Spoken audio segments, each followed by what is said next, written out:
Captain தொலைக்காட்சிக்காக காலை செய்திகளை வழங்குவது செம்மலர் ரமேஷ். முக்கிய செய்திகள். கிரானைட் முறைகேடு தொடர்பாக IAS அதிகாரி சகாயம் அளித்த அறிக்கை மீது அதிமுக அரசு நடவடிக்கை எடுக்காதது ஏன் என கேப்டன் விஜயகாந்த் கேள்வி. தமிழகத்தில் வெளிப்படையான நிர்வாகத்தை அளிப்பேன் என்றும் உறுதி.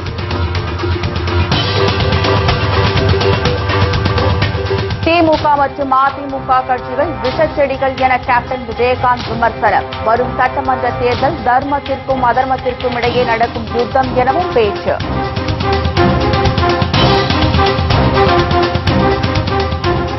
ஜெயலலிதா பிரச்சார கூட்டத்தில் ஏற்பட்ட கூட்ட நெரிசலில் சிக்கி பெண் காவலர் உட்பட 4 பேர் உயிரிழந்த பரிதாபம். நீதி விசாரணை நடத்த தேமுதிக மக்கள் நல கூட்டணி வலியுறுத்தல்.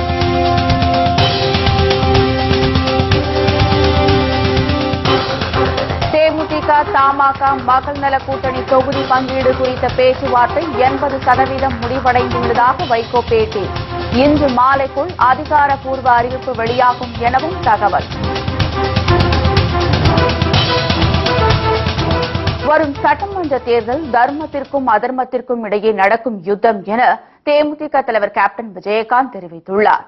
திருவள்ளூர் கிழக்கு மாவட்டத்திற்குட்பட்ட கும்மிடிப்பூண்டி, பொன்னேரி, மாதவரம், திருவொற்றியூர் ஆகிய தொகுதிகளில் போட்டியிட உள்ள தேமுதிக மக்கள் நல கூட்டணி வேட்பாளர்களை ஆதரித்து கும்மிடிப்பூண்டி பேருந்து நிலையம் எதிரே நடைபெற்ற தேர்தல் பிரச்சார கூட்டத்தில் எழுச்சுரையாற்றிய கேப்டன் விஜயகாந்த், கிரானைட் முறைகேட்டில் 1 லட்சம் கோடி ரூபாய்க்கு மேல் ஊழல் முறைகேடு நடந்திருப்பதாகவும் IAS அதிகாரி சகாயம் அளித்த கிரானைட் முறைகேடு அறிக்கை குறித்து அதிமுக அரசு நடவடிக்கை எடுக்காதது ஏன் என்றும் கேள்வி எழுப்பினார்.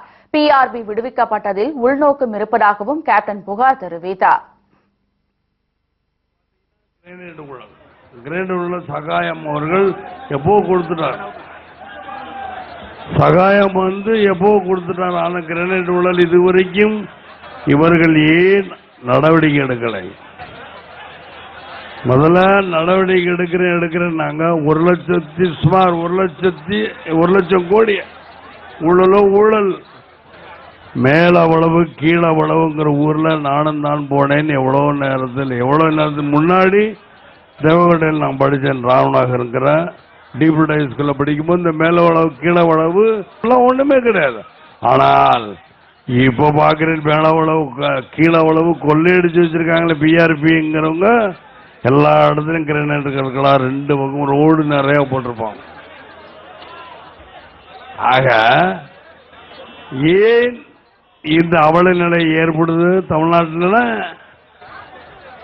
இந்த முதலமைச்சர் எப்படிப்பட்ட முதலமைச்சர் தமிழ்நாட்டில் இருக்காங்கிறத நீங்களும் புரிஞ்சுக்கணும். சரி, கிரேனைட் ஊழல் இவ்வளவு தூரம் மேலவளவு கிழவளவு இப்படி 2 பக்கம் கல்ல அடிக்க வச்சிருந்தாங்களே, மகேந்திர பூபதி மேல ஆக்ஷன் எடுத்து அந்த ஜட்ஜு சரியில்லைன்னு சொல்லி அதாவது உயர்நீதிமன்ற ஜட்ஜு கிட்ட சொல்லி வேலையை விட்டு எடுத்தீங்கல்ல. சரி, தற்காலிக நீக்கம் பண்ணீங்கன்னா ரைட். PRB நீங்க உள்ளதுக்கு போடணுமா இல்லையா? சரி, அவர் தான் ரிலீஸ் பண்ண தவறு தான் நீங்க கண்டிக்கிறீங்க. PRB எப்படி அவர் ரிலீஸ் பண்ணலாம்? ஆக இதுல ஏதோ உள்நோக்கம் இருக்கு, உள்நோக்கம் கற்பிக்கப்பட்டிருக்கு. மக்களே இதை புரிஞ்சுக்க. ஏனென்றால் 1 லட்சம் கோடி கொள்ளையடிச்சிருக்கான கொஞ்சம் நஞ்சமா. படிப்படியாக மதுவிலக்கு அமல்படுத்தப்படும் என்று அதிமுக திமுக கூறுவது மக்களை ஏமாற்றும் செயல் என்றும் கேப்டன் விஜயகாந்த் குற்றம் சாட்டினார். அதிமுக திமுகவிற்கு எதிராக தேமுதிக தமாக மக்கள் நல கூட்டணியின் யுத்தம் தொடங்கிவிட்டதாக குறிப்பிட்ட கேப்டன், அந்த கட்சிகள் காலில் போட்டு மிதிக்க வேண்டிய நச்சு கொடிகள் என்று விமர்சித்தார். கலைஞரும் சொல்றாரு, ஜெயலலிதாவும் சொல்றாங்க, இருவரும் படிப்படியாக நாங்கள் ஆட்சிக்கு வந்தோம். கலைஞர் சொல்ற நாங்க ஆட்சிக்கு பூர்ண மதுவிலக்கு முதல் கை எழுதுங்கிறார். சந்தோஷம். 5 முறை நீங்கள் தானே முதலமைச்சர். அப்ப எங்க போனீங்க? அப்பெல்லாம் பூர்ண மதுவிலக்கு தெரியல, நீங்க தானே மதுவிலக்கு கொண்டு வந்தீர்கள். சரி, இவங்க படிப்படியாக எப்போது குறைக்கிறாங்க? இப்பதான் ஏன் படிப்படியாக குறைக்கணும்னு சொல்றாங்க ஜெயலலிதா? ஏன் படிப்படியாக கொள்ளையடிச்சு சொல்லட்டுமா? இல்ல கொள்ளையடிக்கிற அளவு இல்லாமல் நீங்க அவட கொள்ளையடிப்பீங்க. மணல்ல அதாவது இன்னைக்கு வாட்ஸ்அப் பார்த்துருப்பீங்கல்ல, இன்னைக்கு வாட்ஸ்அப்ல என்ன சொல்லணும்னா, 1/4 படி, 1/2 படி, 3/4 படி, 1 படி நீ படிப்படியா குறைக்கணும், இதுதானா இந்த படியா அப்படின்னு ஒரு ஆள் கேட்டிருக்காங்க. ஏன் இதை சொல்லுகிறேன் என்றால், உங்களை எந்த அளவுக்கு கிண்டல் பண்றாங்கன்னா அந்த அளவுக்கு இந்த நாடு கெட்டு குடிச்சு போயிருக்கு. நான் தெரியாம கேட்கிறேன், 50 வருஷமாக இருந்த ஒரு ஆட்சி 50 வருஷம் மாறி மாறி ஆட்சி பண்ணாங்க. திமுக இல்லாவிட்டால் அதிமுக, இல்லாவிட்டால் திமுக, திமுக இல்லாவிட்டால் அதிமுக. இப்பொழுதான தேசிய முற்போக்கு திராவிட மக்கள் நல கூட்டணியும் தமிழ் மாநில காங்கிரஸ் 3 கட்சியும் சேர்ந்திருக்கும். இன்னைக்கு நாங்க சேர்ந்திருக்கோமே, நேத்துல இருந்து ஆரம்பிச்சிருச்சு எங்களுடைய யுத்தம் ஆரம்பித்தோடு. இது நிச்சயமாக தேர்தல், இது ஒரு போர். இந்த போர்ல யாரு ஜெயிக்கலாம் நாம் பார்க்கணும். அவர்களா இல்லை நம்மளா? நாங்கெல்லாம் நல்லவர்கள், அவங்கெல்லாம் தீயவர்கள். மக்களுக்கு அவங்க செடிகள், அவங்கள காலில் போட்டு மிதிக்கணும். நீங்களாம் எதுல போட்டு போய் காலில் போட்டு மிதிக்க வேண்டிய விசச்செடிகள் தான் 2 பேரும். இந்த தேர்தல் என்பது அதிமுக, திமுக மற்றும் தேமுதிக மக்கள் நல கூட்டணிக்கு இடையே ஏற்பட்டுள்ள போர் என கூறிய அவர், இதில் வெற்றி யாருக்கு என்பதில் மக்கள்தான் முடிவு செய்ய வேண்டும் என்று கூறினார். இந்த பிரச்சார கூட்டத்தில் திருவள்ளூர் கிழக்கு மாவட்ட பொறுப்பாளர் ஏவி ஆறுமுகம் மற்றும் கூட்டணி கட்சிகளைச் சேர்ந்த முன்னணி நிர்வாகிகள் மற்றும் பல்லாயிரக்கணக்கான தொண்டர்கள் கலந்து கொண்டனர். இதைத் தொடர்ந்து புரட்சித் தலைவர் எம்ஜிஆர் பயன்படுத்திய பிரச்சார வேனில் நின்று கேப்டன் விஜயகாந்த் மக்களிடம் ஆதரவு திரட்டினார். அப்போது தொண்டர்கள் மற்றும் பொதுமக்கள் கேப்டனுக்கு ஆதரவு தெரிவித்து உற்சாக ஆரவாரம் செய்தனர்.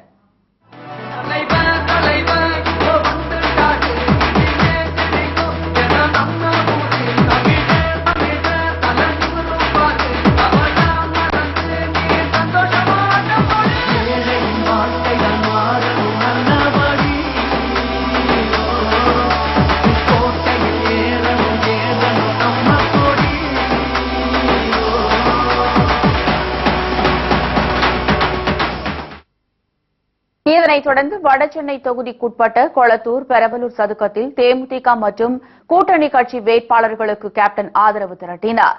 அப்போது இந்த தேர்தல் தர்மத்திற்கும் அதர்மத்திற்கும் இடையே நடக்கும் யுத்தம் என்றார். ஜெயலலிதாவின் சிறுதாவூரில் பங்களாவில் கண்டெய்னர் லாரிகளில் ஏற்றிச் செல்லப்பட்ட பணம் மக்களிடமிருந்து கொள்ளையடித்த பணம் என்று குற்றம் சாட்டினார். தாங்கள் ஆட்சிக்கு வந்தால் வெளிப்படைத்தன்மையான நிர்வாகம் அளிக்கப்படும் என்று கூறினார். மேலும் ஜெயலலிதா ஆட்சியில் தமிழ்நாடு மிகவும் பின்தங்கிவிட்டதாக கேப்டன் குற்றம் சாட்டினார். ஆண்ட கட்சி இப்ப ஆளுகின்ற கட்சி யார்? அதிமுக. இவர்கள் கண்டெய்னர் லாரியா எடுத்துட்டு போவாங்க பணத்தெல்லாம். அதை பார்த்துக்கிட்டு அந்த பணம் யாருடைய பணம்? உங்களுடைய பணம். தொண்டர்களே, உங்களுடைய பணம். தோழர்களே, உங்களுடைய பணம். பொதுமக்களுடைய பணம். அந்த பணத்தை அவங்க எடுத்துட்டு போனா அது சொன்னா கேஸ். இங்க வைகவர்கள், அண்ணன் வைகவர்கள் சொன்னார்களே, கேஸ் போடுங்கள் பார்ப்போம். கேஸ் போட முடியாது. ஏன் கேஸ் போட முடியாது? உண்மை உண்மை உண்மை உண்மையை சொல்வதற்கு ஏமலா கேஸ் போடுவாங்க. அடுத்து போடட்டும். இந்த பாக்ஸ் போச்சா போகலையாங்கிற ஆண்டவனுக்கு தான் வெளிச்சம். இன்னைக்கு கூட ஒரு நியூஸ், அந்த நியூஸ்ல என்ன நியூஸ்னா, ஒரு தாயாக இருக்கிறேன், தாய் தன் மகனுக்கு என்ன செய்ய வேண்டும் என்று தெரியும் அப்படின்னு சொல்லி சொன்னாங்க. சரி, நீங்க தாயா இருங்க, உங்களை யாரும் வேணாம். தாய் இப்படிதான் சாராய கடை திறந்து சொன்னாங்களா, தண்ணி கடை திறந்து சொன்னாங்க? சொல்லுங்க பாப்போம். உங்க மகனுக்கு என்ன செய்யணும்னா, அதான் பள்ளிக்கூடத்துக்கு போற பிள்ளைகள்லாம் நீங்க படுத்துக்கிட்டு இருக்குங்களா? ஏனென்றால் ஏன் இதெல்லாம் சொல்லுகிறேன்? இதெல்லாம் இவங்க சொல்றேன். அதனாலதான் நான் முதலே சொன்னேன், இந்த போர் இது போர் அல்ல, யுத்தம். இந்த யுத்தம் தர்மத்திற்கும் அதர்மத்துக்கும் நடக்கின்ற யுத்தம். இவங்க எனக்கு என்ன கொள்கைங்கிறாங்க. கொள்கை எனக்கா? உங்களை போல கொள்ளையடிக்கிறது என்னுடைய கொள்கை அல்ல. உங்களை போன்று கொள்ளையடிப்பது என்னுடைய கொள்கை அல்ல. கொள்கை என்ன? கொள்கை அது திட்டம். அப்படி வாங்க. ஊழலை ஒழிப்பது, லஞ்சத்தை ஒழிப்பது, உணவு, உடுத்த உடை, இருக்க இடம், 3 தரேன். அப்புறம் வெளிப்படையான திட்டங்கள், வெளிப்படைத்தன்மை எல்லாத்தையுமே நான் சொல்றேன்னு தானே சொல்றோம். அதே போல அம்மா சொல்லுகிறேன் கேளுங்க. அம்மா தான் சொல்றாங்க, கேட்டுங்க. அம்மா தான் சொல்றாங்க, நீங்க கொள்ளையடிக்கல, 6 ரூபா கொள்ளையடிங்க. அம்மா தான் சொல்றாங்க, 6 ரூபா நீங்க குடிங்க. அம்மா தான் சொல்றாங்க, 6 ரூபாலும் படிங்கன்னு சொல்ல, குடிங்கன்னு தான் சொல்றோம். காமராஜர் ஒருவர் தான் படியுங்கள் சொல்றாங்க. ஏன்னு சொல்றேன் இங்க உண்மையில குடிங்கன்னு சொல்றது யாரு? ஜெயலலிதா ஒரு அம்மாவும் ஐயாவும், கலைஞர். ஆனா தமிழ்நாடு எங்க போய்கிட்டு இருக்குன்னா, எண்ணிக்கையில் குறைஞ்சிக்கிட்டு இருக்கு. பீகாரை விட கேவலப்பட்டுக்கிட்டு இருக்கமே. பீகார் தான் இந்த கடைசியிலிருந்து ஏறிக்கிட்டு இருக்கு. பீகார் இப்படி ஏறிக்கிட்டு இருக்கு, தமிழ்நாடு அங்க இருந்துச்சு, தமிழ்நாடு இறங்கிட்டு இருக்கு, பீகார் ஏறிக்கிட்டு இருக்கு. இதான் நாட்டோட நடப்பா. நல்லா யோசிச்சு பாருங்க மக்களே. பீகார்ல தான் முதல்ல நிதிஷ்குமார் சொன்ன மரண தண்டனை, குடித்தவர் குடித்தால் மரண தண்டனை அப்படின்னு கொடுத்தது யார்? சாராயம் காய்ச்சலாம் மரண தண்டனை. டாஸ்மார்க் அவர் மூட சொன்னார், மூடுறதெல்லாம் மரண தண்டனை, மூடாவிட்டால் மரண தண்டனை. ஆக அந்த மாதிரி ஏன் நீங்க ஒரு சட்டத்தை போடவில்லை அப்படிங்கிறதா என்னுடைய கேள்வி. படிப்படியா கொள்ளையடிப்பு. இந்த 2 பேருக்கும் பணம் முரட்டு பணத்தை வச்சிருக்காங்கிறாங்க. முரட்டு பணமா இல்ல மக்களுக்கு முன்னாடியே முரடாது கரடாகுது. நினைத்தால் மக்கள் வாக்களித்தால் இந்த கருப்பு மைய நம்பி கையில வைக்கிற மைய நம்பிதான் நீங்க ஆட்ட முறை. இந்த மையம் மறந்துட்டா வைக்கிற மைய மக்கள் மறந்து மாத்தி ஓட்டு போட்டா நீங்க என்ன பண்ணுவீங்க? அதனால மக்களை நீங்க நல்ல வாழ்க்கை கொடுக்க வேண்டும் என்று கேட்டுக்கொண்டு நல்ல இந்த யுத்தத்தில் நாங்கள் ஜெயிக்க வேண்டும் என்று உங்களிடம் கேட்டுக்கொண்டு விடைபெறுகிறேன். இதனிடையே காஞ்சிபுரம், செங்கல்பட்டு, ஸ்ரீபெரும்புதூர், பல்லாவரம், தாம்பரம், திருப்போரூர் உள்ளிட்ட தொகுதிகளில் போட்டியிடும் தேமுதிக மக்கள் நல கூட்டணி வேட்பாளர்களை ஆதரித்து தாம்பரம் சண்முகம் சாலையில் இன்று மாலை 4 மணி அளவில் நடைபெறும் தேர்தல் பிரச்சார கூட்டத்தில் கேப்டன் விஜயகாந்த் எழுச்சுரையாற்ற உள்ளார். இதனைத் தொடர்ந்து மாலை 6 மணி அளவில் அம்பத்தூர் ராக்கி திரையரங்கம் அருகே நடைபெறவுள்ள தேர்தல் பிரச்சார கூட்டத்தில் மதுரவாயல், அம்பத்தூர், விருகம்பாக்கம், ஆலந்தூர் ஆகிய தொகுதிகளில் போட்டியிட உள்ள தேமுதிக மக்கள் நல கூட்டணி வேட்பாளர்களை ஆதரித்து கேப்டன் எழுச்சுரையாற்றுகிறார்.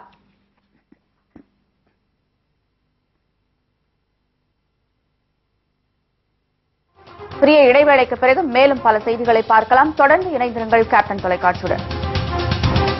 அப்துல் கலாம் பங்கீடு குறித்த பேச்சுவார்த்தை 80% முடிவடைந்துள்ளதாக வைகோ தெரிவித்துள்ளார். சென்னை கோயம்பேட்டில் உள்ள தேமுதிக தலைமை கழகத்தில் தொகுதி பங்கீடு தொடர்பான பேச்சுவார்த்தை நடைபெற்றது. இதில் மக்கள் நல கூட்டணி ஒருங்கிணைப்பாளர் வைகோ, தேமுதிக சார்பில் மாநில இளைஞரணி செயலாளர் LK சுதேஷ், தமிழ் மாநில காங்கிரஸ் சார்பில் ஞானதேசிகன், விடுதலை சிறுத்தைகள் கட்சித் தலைவர் திருமாவளவன், மார்க்சிஸ்ட் கம்யூனிஸ்ட் கட்சி மாநில செயலாளர் G. ராமகிருஷ்ணன், இந்திய கம்யூனிஸ்ட் மாநில செயலாளர் முத்தரசன் உள்ளிட்டோர் பங்கேற்றனர். பின்னர் செய்தியாளர்களிடம் பேசிய வைகோ, தொகுதி பங்கீடு தொடர்பான பேச்சுவார்த்தை 80% முடிவடைந்துள்ளதாகவும் எந்தெந்த கட்சிகள் எந்தெந்த தொகுதிகளில் போட்டியிடுகிறது என்பதற்கான அதிகாரப்பூர்வ அறிவிப்பு இன்று மாலை வெளியாகும் என்று தெரிவித்தார். இந்த 234 தொகுதிகளில் எங்களுக்கு ஏற்கனவே பிரிக்கப்பட்டிருக்கின்ற தொகுதிகளின் அடிப்படையில் மிக சுமூகமான முறையில் ஏறத்தாழ 80% தொகுதி பங்கீடு என்பது எந்த தொகுதியில் எந்த கட்சி போட்டியிடுவது என்பது பற்றி விரிவாக பேசி ஒரு கட்டத்திற்கு வந்திருக்கிறோம். எந்தெந்த தொகுதிகளில் எந்த கட்சி போட்டியிடுகிறது என்ற அறிவிப்பை செய்வோம். அதற்கு பிறகு அந்தந்த கட்சிகள் வேட்பாளர் தேர்வினை செய்து அவர்கள் அறிவிப்பார்கள். எங்கள் அணியினுடைய முதல்வர் வேட்பாளர் தேசிய முற்போக்கு திராவிட கழக தலைவர் அன்பு சகோதரர் கேப்டன் விஜயகாந்த் அவர்கள் சுற்றுப்பயணம் தொடங்கிவிட்டார்கள். உறுதியாக வெற்றி பெறுவோம் என்ற நம்பிக்கையோடு நாங்கள் பணியாற்றிக் கொண்டிருக்கிறோம். விருதாச்சலத்தில் நடைபெற்ற ஜெயலலிதா பிரச்சார கூட்டத்தில் கூட்ட நெரிசலில் சிக்கி பெண் காவலர் உட்பட 4 பேர் உயிரிழந்த சம்பவம் பெரும் அதிர்ச்சியை ஏற்படுத்தியுள்ளது. அதிமுக வேட்பாளர்களை ஆதரித்து விருதாச்சலத்தில் ஜெயலலிதா பிரச்சாரம் மேற்கொண்டார். இந்த கூட்டத்திற்காக தலா 500 ரூபாய் கொடுத்து ஆயிரக்கணக்கான மக்கள் அழைத்துச் செல்லப்பட்டனர். ஜெயலலிதாவின் வருகைக்காக கொளுத்தும் வெயிலில் பல மணி நேரம் மக்கள் காக்க வைக்கப்பட்டனர். ஆனால் அவர்களுக்கு போதிய தண்ணீர் வசதி செய்து தரப்படாததால் கடும் அவதியடைந்தனர். இதனைத் தொடர்ந்து தமது அரசின் சாதனையை சொல்கிறேன் என்ற பெயரில் எழுதி கொடுத்ததை குழு மேடையில் அமர்ந்தவாறு வாசிக்க தொடங்கினார் ஜெயலலிதா. எப்போது வாசிப்பதை நிறுத்துவார் என ஆதங்கத்துடன் சிறு நிழலிருந்த பக்கங்களை நோக்கி ஓடத் தொடங்கினர் மக்கள். இதனால் அங்கு கடும் கூட்ட நெரிசல் ஏற்பட்டுள்ளது. மேலும் வெயிலின் தன்மையை தாங்க முடியாமல் பெண்கள், வயதானோர் மயக்கமடைந்து சுருண்டு விழுந்தனர். ஆனால் என்ன நடக்கிறது என்பது கூட தெரியாமல் ஜெயலலிதா தனது பேச்சை நிறுத்தாமல் தொடர்ந்து பேசிக் கொண்டிருந்தார். 1971ஆம் ஆண்டில் பூரண மதுவிலக்கை நீக்கியதே திரு கருணாநிதி தான். ஒரு தலைமுறையையே குடிப்பழக்கத்திற்கு ஆட்படுத்தியவர் திரு கருணாநிதி தான். அந்த கருணாநிதி இன்றைக்கு மற்ற கட்சி தலைவர்களுடன் சேர்ந்து கொண்டு பூரண மதுவிலக்கை அமல்படுத்த வேண்டும் என்று கூக்குரலிடுகிறார் என்றால், இதையடுத்து ஜெயலலிதா கிளம்பிய பிறகே மயங்கி விழுந்த அனைவரும் மீட்கப்பட்டு மருத்துவமனைக்கு கொண்டு செல்லப்பட்டனர். இதில் சிதம்பரத்தைச் சேர்ந்த கருணாகரன் என்பவர் சிகிச்சை பலனின்றி கடலூர் மருத்துவமனையில் உயிரிழந்தார். இதேபோல் ஜெயங்கொண்டத்தைச் சேர்ந்த ராதாகிருஷ்ணன் முண்டிப்பாக்கம் மருத்துவமனையில் உயிரிழந்தார். மேலும் பலர் கவலைக்கிடமான நிலையில் சிகிச்சை பெற்று வருவதால் உயிரிழப்பு அதிகரிக்கும் அச்சம் ஏற்பட்டுள்ளது. இதனிடையே பிரச்சார கூட்ட பாதுகாப்பு பணிக்கு சென்ற பெண் காவலர் விஜயசாந்தி என்பவரும் உயிரிழந்ததாக கூறப்படுகிறது. ஆனால் இந்த தகவலை ஆளும் கட்சி நிர்வாகிகளும் போலீஸ் உயரதிகாரிகளும் மறைக்கும் முயற்சியில் ஈடுபட்டுள்ளதாக தெரிகிறது. இதுகுறித்து உரிய விசாரணை நடத்தப்பட வேண்டும் என்ற கோரிக்கை வலுத்துள்ளது. முதலமைச்சர் ஜெயலலிதா அவர்களுடைய நிகழ்ச்சிக்கு ஆங்காங்கு வாகனங்களிலே ஆட்களை ஏற்றி கொண்டு வந்து காலை 9:30 மணிக்கெல்லாம் நெருப்பு வெயிலிலே அவர்களை காக்க வைப்பது வழக்கமாக தேர்தல் காலத்திலே நடைபெறுகிறது. அப்படி கொண்டு வந்து வேகாத வெயிலிலே கொண்டு வந்து மணிக்கணக்காக நிறுத்தப்பட்டதனால் பாதிக்கப்பட்டு அந்த சூரிய வெப்பத்தினுடைய தாக்குதலில் நெரிசலில் மயக்கி விழுந்து 4 பேர் உயிரிழந்திருக்கிறார் என்ற செய்தி மிகப்பெரிய அதிர்ச்சியை தருகிறது. இதற்கு காரணம் மிகவும் பொறுப்பற்ற தன்மை. இந்த நெருப்பு வெயிலிலே இப்படி மணிக்கணக்காக காக்க வைத்தால் அவர்கள் உயிருக்கு ஆபத்து ஏற்படுமே என்பதை பற்றிய கொஞ்சம் கூட பொறுப்புணர்ச்சி கவலை இல்லை. இது எப்படி நடந்தது? உரிய நீதி விசாரணை நடைபெற வேண்டும். இதில் அதிகாரிகளும் பொறுப்பற்று நடந்திருக்கிறார்கள். இந்த நிகழ்ச்சியை ஏற்பாடு செய்தவர்கள் இந்த சாவுக்கு காரணம் என்பதால் உரிய நீதி விசாரணை நடத்தப்பட்டு அந்த இறந்து போன குடும்பங்களுக்கு தக்க இழப்பீடு கொடுக்க வேண்டும். இதற்கு யார் காரணமோ அவர்கள் மீது அரசு நடவடிக்கை எடுக்க வேண்டும். திமுகவின் பின்னணியில் சந்திரகுமார் செயல்பட்டு வந்தது தற்போது அம்பலமாகியுள்ளது. சென்னை கோட்டூர்புரத்தில் உள்ள திமுக பிரமுகர் VG ராஜேந்திரன் இல்லத்தில்தான் அனைத்து தொடர்புகளும் நடைபெற்றதாக அதிர்ச்சி தகவல் வெளியாகியுள்ளது. இதுகுறித்து கூடுதல் தகவல்களை தருகிறார் நமது செய்தியாளர் சிறுமலர். தேசிய முற்போக்கு திராவிட கழகத்திற்கு எதிராக செயல்பட்ட VC Chandrakumar, CH Sekar, SR Parthiban உள்ளிட்ட 7 மாவட்ட செயலாளர்கள் கட்சியிலிருந்து நீக்கம் செய்யப்பட்டார்கள். இவர்கள் தேமுதிகவுக்கு எதிராக செயல்பட்டதற்கு பின்னணியில் திமுக தான் தூண்டிவிட்டது என்பதற்கான பல ஆதாரங்கள் தற்போது கிடைத்துள்ளது. அதாவது கோட்டூர்புரத்தில் உள்ள திமுகவின் முக்கிய பிரமுகரான VG ராஜேந்திரன் என்பவர் மூலம்தான் இந்த தொடர்பு ஏற்பட்டு அவர்களின் தூண்டுதலின் பேரிலே தான் தேமுதிகவுக்கு எதிராக இந்த 10 பேரும் செயல்பட்டுள்ளார்கள் என்பதற்கு பல ஆதாரங்கள் கிடைத்துள்ளன. இந்த பகுதியை சுற்றியுள்ள மக்களும் இது தொடர்பாக பல கருத்துக்களை தெரிவித்துள்ளனர். அதாவது கடந்த தேமுதிகவில் இருந்து அவர்கள் விலகுவதற்கு முன்பாகவே கடந்த 10 நாட்களாக நள்ளிரவில் இந்த கோட்டூர்புரத்தில் உள்ள VG ராஜேந்திரன் என்பவருக்கு வீட்டிற்கு நள்ளிரவில் பல பேச்சுவார்த்தைகள் மறைமுகமாக நடைபெற்றுள்ளது. அதற்கு பிறகுதான் அவர் VC Chandrakumar, CH Sekar, SR Parthiban உள்ளிட்ட 10 பேர் தேமுதிகவிலிருந்து எதிராக பத்திரிகையாளர் சந்திப்பு போன்றவைகளை நடைபெற்றார்கள். பத்திரிகையாளர் சந்திப்பு நடத்துவதற்கு முன்பாகவும் இந்த கோட்டூர்புரத்தில் உள்ள VG ராஜேந்திரன் என்பவர் வீட்டிற்கு பேசிவிட்டு பிறகுதான் பத்திரிகையாளர் சந்திப்பு நடத்தியுள்ளார்கள். அதற்கு பிறகு தொடர்ந்து நடைபெற்ற அந்த தேமுதிகவுக்கு எதிராக நடைபெற்ற ஒவ்வொரு விஷயங்களுக்கும் திமுகவின் தூண்டுதலின் பேரில் தான் இந்த சந்திப்புகள் எதிராக செயல்பட்ட அனைத்து விஷயங்களும் நடைபெற்றது. இன்றைய தினம் அதாவது புதிதாக அவர்கள் ஒரு இயக்கம் ஆரம்பித்து அந்த இயக்கம் சார்பில் திமுகவுக்கு ஆதரவு அளிப்பதாக தெரிவித்துள்ளனர். அந்ததற்கும் பின்னணியில் திமுகவின் பிரமுகர் செயல்பட்டுள்ளார். அந்த கருணாநிதியை சந்திப்பதற்கு முன்பாக அந்த 10 பேரும் இந்த கோட்டூர்புரத்தில் உள்ள VG ராஜேந்திரன் என்பவர் வீட்டிற்கு அவர்களை நீண்ட நேரமாக சந்தித்து அந்த சந்திப்புக்கு பிறகுதான் கோபாலபுரம் அதாவது ஸ்டாலின் சந்தித்த பிறகு அந்த 10 பேரும் ஸ்டாலினை சந்தித்து அதற்கு பிறகு அறிவாலயத்தில் கருணாநிதியை சந்தித்தனர். இந்த அனைத்து விஷயங்களுக்கும் அதாவது திமுகவின் தூண்டுதலின் பேரில் நாங்கள் செயல்படவில்லை, தன்னிச்சையாக தான் நாங்கள் இந்த முடிவை எடுத்தோம் என்று தொடர்ந்து சந்திரகுமார் தரப்பில் தெரிவித்து வந்தாலும் ஆனால் திமுகவின் தூண்டுதலின் பேரில் தான் அனைத்து விஷயங்களும் நடைபெற்றுள்ளது என்பதற்கு பல ஆதாரங்கள் கிடைத்துள்ளது. தற்போது இந்த VG ராஜேந்திரன் என்பவரின் தூண்டுதல் மற்றும் திமுக ஸ்டாலின் மற்றும் கருணாநிதியின் தூண்டுதலை தான் அவர்கள் கட்சிக்கு எதிராக செயல்பட்டு என்பதற்கு பல ஆதாரங்கள் கிடைத்துள்ளது. இந்தியா இலங்கை இடையே கடல் வழி பாலம் கட்டுவதற்கான ஒப்பந்தம் விரைவில் இறுதி செய்யப்படும் என்று மத்திய சாலை போக்குவரத்து நெடுஞ்சாலை மற்றும் கப்பல் போக்குவரத்து துறை அமைச்சர் நிதின் கட்காரி கூறியுள்ளார். இதுகுறித்து டெல்லியில் செய்தியாளர்களிடம் பேசிய அவர், இலங்கை தரப்பிலும் பாலம் கட்டுவதில் ஆர்வம் காட்டுவதாகவும் ஆசிய வளர்ச்சி வங்கியும் பரிந்துரை செய்துள்ளதாகவும் தெரிவித்தார். மும்பையில் வரும் 14ஆம் தேதி நடைபெறும் முதல் கடல்சார் இந்தியா உச்சி மாநாட்டை பிரதமர் நரேந்திர மோடி தொடங்கி வைக்க உள்ளதாகவும் அம்மாநாடு இந்திய கப்பல் துறையில் முக்கிய திருப்பு முனையாக அமையும் என்றும் கட்காரி கூறினார்.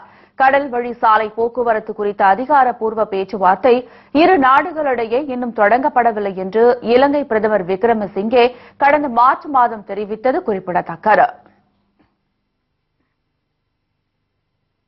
கேரளாவில் அதிக சத்தத்துடன் வெடிக்கும் பட்டாசுகளுக்கு தடை விதிக்க கோரி தொடரப்பட்ட வழக்கு அம்மாநில உயர்நீதிமன்றத்தில் இன்று விசாரணைக்கு வருகிறது. கடந்த சில நாட்களுக்கு முன்பு கேரள மாநிலம் கொல்லத்தில் உள்ள புட்டிங்கல் கோயில் திருவிழாவின் போது நடத்தப்பட்ட வான வேடிக்கையில் எதிர்பாராத விதமாக ஏற்பட்ட தீ விபத்தில் 112 பேர் உயிரிழந்தனர். 350க்கும் மேற்பட்டோர் படுகாயமடைந்தனர். இந்த சம்பவம் நாடு முழுவதும் பெரும் அதிர்ச்சியை ஏற்படுத்தியது. இந்த சம்பவம் தொடர்பாக 5 பேர் கைது செய்யப்பட்ட நிலையில் கேரளாவில் வான வேடிக்கையின் போது அதிக சத்தத்துடன் வெடிக்கும் பட்டாசுகளுக்கு தடை விதிக்குமாறு அம்மாநில உயர்நீதிமன்ற நீதிபதி சிதம்பரேஷ் என்பவர் உயர்நீதிமன்றத்தில் பொதுநல மனு ஒன்றை தாக்கல் செய்தார். இதனிடையே அம்மனு மீது இன்று விசாரணை நடைபெறுகிறது.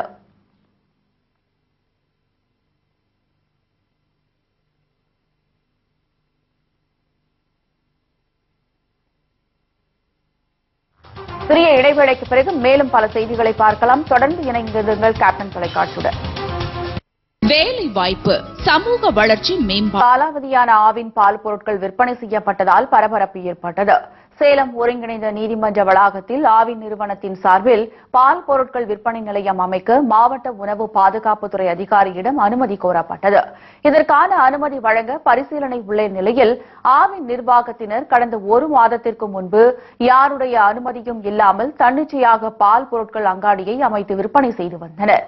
இந்நிலையில் வழக்கறிஞர்கள் வழக்கம் போல் ஆவின் பொருட்களை வாங்கி பயன்படுத்தியுள்ளனர். அப்போது பால் பொருட்களின் சுவையில் மாறுபாடு இருந்ததை அறிந்து அதன் பாக்கெட்டை பார்த்தபோது ஏற்கனவே அது காலாவதியானதை கண்டு அதிர்ச்சியடைந்தனர். இதுகுறித்து உணவு பாதுகாப்புத்துறை அதிகாரிகளுக்கு தகவல் கொடுத்தனர். தகவலின் அடிப்படையில் விரைந்து வந்த அதிகாரிகள் காலாவதியான அனைத்து பொருட்களையும் பறிமுதல் செய்தனர். அந்த ஆவின் பூத்துல இந்த பைனாப்பிள் மில்க் ட்ரிங்க்ன்றது ஒன்று ஒரு வழக்கறிஞர் வாங்கி குடிச்சிருப்பாங்க போல. அது காலாவதியானதா இருந்ததுனால எனக்கு புகார் தெரிவிச்சாங்க. ஸோ அந்த புகாரின் அடிப்படையில் எங்க ஆய்வு பண்ணோம். ஆய்வு பண்ணும்போது பார்க்கும்போதே அதுல 10ஆம் மாசம் உற்பத்தி தேதி இருக்குது. அது கடந்த மாதமே காலாவதி ஆகிவிட்டது. 120 நாளைக்குள்ள பயன்படுத்தணும். ஸோ அதை நான் பார்க்கும்போது அந்த ஒரு பெட்டி ஃபுல்லா ஒரு 27 பாட்டில் அந்த மாதிரி இருந்தது. அதை எடுத்து நாங்கள் அழுத்தி விட்டோம். மீதி பொருளை எல்லாமே ஆய்வு பண்ணோம். அப்புறம் அவங்களுக்கு நோட்டீஸ் கொடுத்துட்டு சில 2-3 பொருட்கள் நாங்கள் ஆய்வுக்காக எடுத்திருக்கோம். திருப்பூர் மாவட்டம் அவிநாசி அருகே குடிநீர் கேட்டு பெண்கள் காலி குடங்களுடன் பேரூராட்சி அலுவலகத்தை முற்றுகையிட்டு போராட்டம் நடத்தினர். அவிநாசியை அடுத்துள்ள திருமுருகன்பூண்டி பேரூராட்சிக்குட்பட்ட பாரதி நகர் பகுதியில் 200க்கும் மேற்பட்ட குடும்பங்கள் வசித்து வருகின்றன. இப்பகுதிகளில் கடந்த 20 நாட்களாக குடிநீர் வரவில்லை என்றும் விநியோகம் செய்யப்படும் குடிநீரும் சுகாதாரமற்று வருவதால் பல்வேறு நோய்கள் வருவதாகவும் போராட்டம் நடத்திய கிராம மக்கள் குற்றம் சாட்டுகின்றனர். இதுகுறித்து பல்வேறு முறை மனு அளித்தும் எந்த நடவடிக்கையும் எடுக்கவில்லை என்பது கிராம மக்களின் புகாராகும்.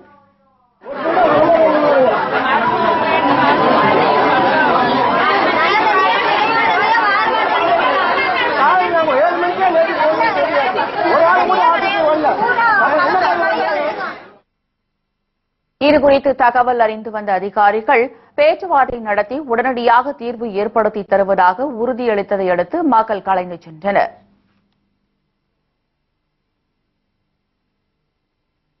அரியலூர் அருகே சாக்கு மூட்டைகளில் 40க்கும் மேற்பட்ட குரங்குகள் இறந்த நிலையில் கண்டெடுக்கப்பட்டுள்ள சம்பவம் அதிர்ச்சியை ஏற்படுத்தியது. அரியலூர் மாவட்டம் முடிகொண்டான் கிராமத்தின் சாலை ஓர பள்ளத்திலிருந்து 50க்கும் மேற்பட்ட மூட்டைகள் இருந்துள்ளது. அந்த மூட்டைகளிலிருந்து துர்நாற்றம் வீசவே அவ்வழியே சென்ற பொதுமக்கள் அதனை பிரித்து பார்த்துள்ளனர். அப்போது இறந்த நிலையில் 40க்கும் மேற்பட்ட குரங்குகள் இருந்ததைக் கண்டு அவர்கள் அதிர்ச்சி அடைந்தனர். பின்னர் வனத்துறைக்கு தகவல் அளிக்கப்பட்டதை அடுத்து மருத்துவ குழுவுடன் சம்பவ இடத்திற்கு விரைந்த அவர்கள் குரங்குகளின் சடலத்தை மீட்டு பிரேத பரிசோதனை செய்தனர். அப்போது குரங்குகள் விஷமருந்திய உணவை சாப்பிட்டு மரணம் அடைந்தது தெரிந்தது. இதுகுறித்து காவல்துறையிடம் புகார் அளிக்கப்பட்டதைத் தொடர்ந்து விசாரணை நடைபெற்று வருகிறது.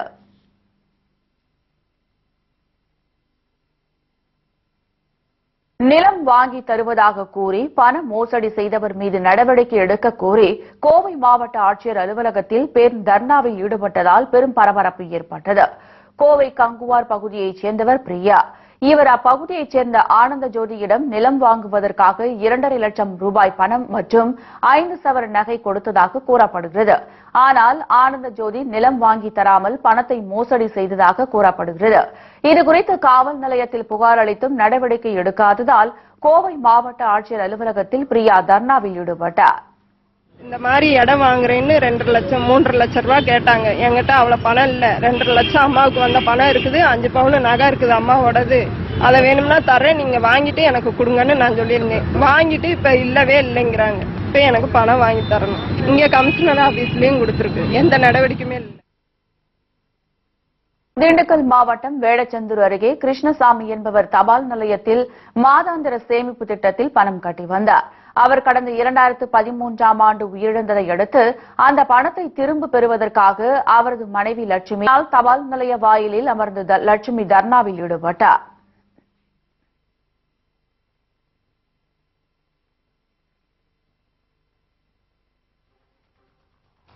இத்துடன் இந்த செய்தி தொகுப்பு நிறைவடைகிறது. செய்திகளை உள்ளது உள்ளபடி உடனுக்குடன் தெரிந்து கொள்ள தொடர்ந்து இணைந்திருங்கள் கேப்டன் தொலைக்காட்சியுடன்.